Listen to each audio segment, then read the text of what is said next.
watching a fantastic event.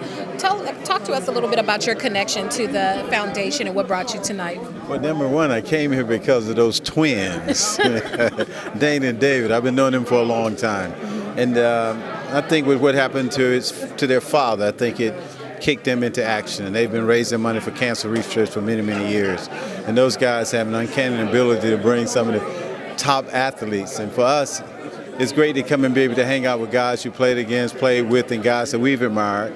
And I'm sure it's a great opportunity for sponsors to interact. And the end result is raising money for cancer research. Obviously, everybody tuning in will know from your tremendous career with the Clippers and your time in the NBA. And tonight we have young NBA players, we have retired NBA players. When you look at the evolution of the NBA since the time when you were an active player, it's a big change, I imagine. What, if you could think of a single thing that's changed the greatest from when you were an active player to now, what would you say that is? I think the biggest thing is exposure. I mean, when we first started playing, you had 3 television stations, CBS, ABC, and NBC. So I think the exposure that the game has gotten, I think it's grown with technology.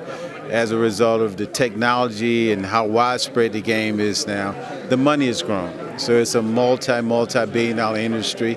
And as far as the game, basketball is basketball. Some of the rules have changed, but basketball is basketball. As we head into this current season, we're a little bit away. They're still in preseason and preparing for the upcoming season.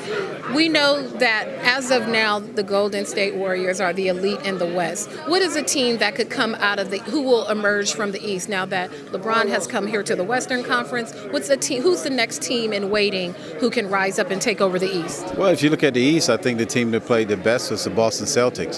So that's a young team. All those guys together. You got Kyrie and the rest of the guys coming back healthy. So I think that team is going to be a team that might emerge out of the East.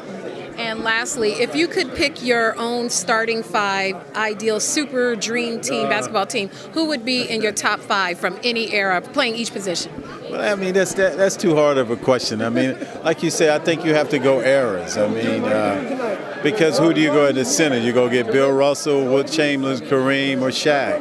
I mean, so you can't go wrong. So that's just for players. That's just a difficult question because there are too many great players. We don't really believe in the GOAT because, again, I think you have to vote on that based upon the eras. So I can give you a lot of starting 5s that would be great.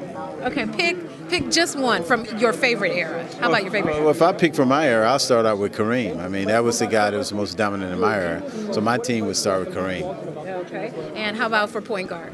Well, point guard, I'm taking myself. Of course. But you know, I played with Magic. I played with one of the best to ever do it. And then if you look past my era, you think about Oscar Robertson and guys like that. Mm-hmm. Small forward?